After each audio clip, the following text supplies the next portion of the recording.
Today we're going to be making black bean brownies, and I know that sounds a little bit weird, but we are taking into account, and the reason that we're doing this recipe is that we are making things for people who have food intolerances and food allergies. So this recipe is gluten-free and vegan. In order to make this recipe, we're going to be using oats to replace flour.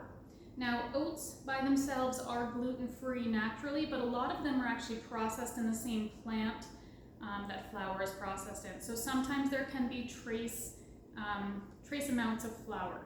So if you have someone who's truly a celiac, then they can't just eat regular oats. They need to actually have ones that have been guaranteed to be gluten-free. The ones that we're going to use in class are just regular oats. So in order to use the oats in this recipe, we're going to be using a food processor.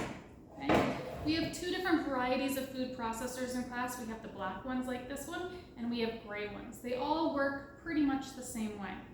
There's a bowl.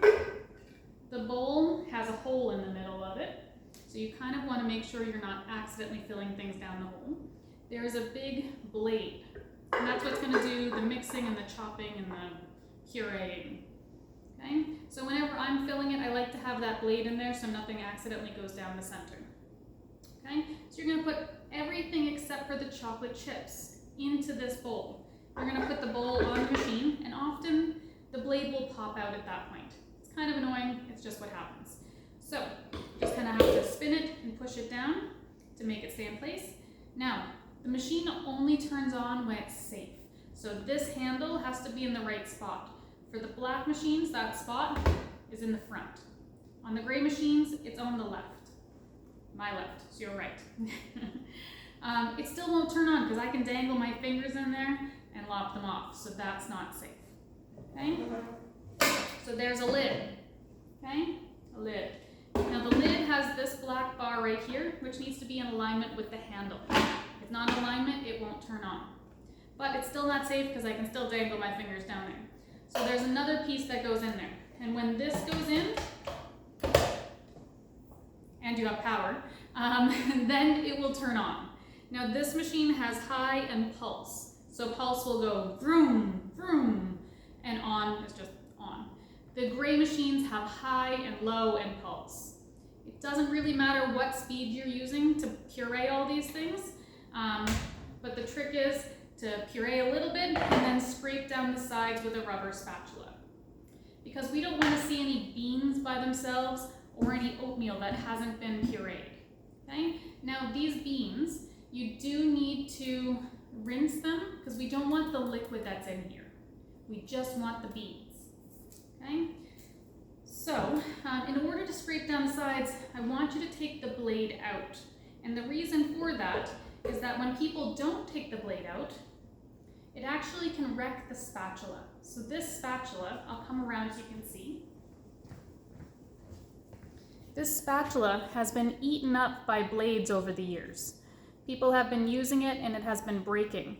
And we don't want to have any rubber spatula in our recipe. We just want to have the actual ingredients, not silicone. So please take the blade out, scrape down the sides, put the blade back in, and then turn the machine back on. There is no right or wrong consistency other than whole beans and whole oats would be wrong. We want to make sure that everything is well pureed. Okay? Once we have that done, you're going to take a muffin pan that you would have sprayed. Okay? Cooking spray. Remember that we want to do a really thorough coat, not individual spots. So I'll give you an example. Okay? We don't want to do little spots. We want a full coverage. Okay? Please also make sure that the can is upright, so it's vertical. That way, you're not just letting the gases out. We want to actually have the product come out. And we don't spray over the floor, because over the floor, there's some particles that will end up on the floor and make it super slippery and dangerous to walk on. Okay? So you're going to portion your brownie mixture into each of these muffin cups. And you can make this in a regular pan, but because of the time constraints in our class, putting it in a muffin pan actually speeds up the cooking process because you have more surface area that's getting heated. Okay, so portion it in, sprinkle some chocolate chips on top, and then we're going to bake for 18 to 20 minutes. Please remember that we always set the timer for the lower number because you can always add more time, right? When the timer rings, you're going to use a toothpick to test them. If the toothpick comes out gooey, it needs more time. Now, because there's no flour in these will often stay slightly more gooey, but it shouldn't stick to the toothpick, okay? If you have time and you're making these at home, you can just let them cool at room temperature. But because of our time constraint of the period ending, we're gonna pop them, we're gonna let them cool on the counter for 5 minutes, and then I'm gonna put them in the freezer for 5 minutes. And that will bring the temperature down enough that you can put the optional drizzle. The optional drizzle is going to be, because we're going for vegan, we're gonna be using oat milk or another nut-based milk, and some icing sugar. I'm gonna mix that together and it just makes a nice little drizzle, okay? For your recipe, you can use syrups. So I have corn syrup and I have cane syrup. If you didn't worry about the vegan part of it, you could use honey, but honey is not a vegan product. So this is anti-vegan. So we won't be using this, okay? Because there's no flour in this and we're using oats and beans as our kind of main structure of the brownie, you are going to have a different texture to these, but the flavor is right on the mark. So these are going to taste like a brownie, but they'll have a slightly different texture. So it's really fun to try and make your friends guess what's in them. I hope you have fun making these, and I'll see you later.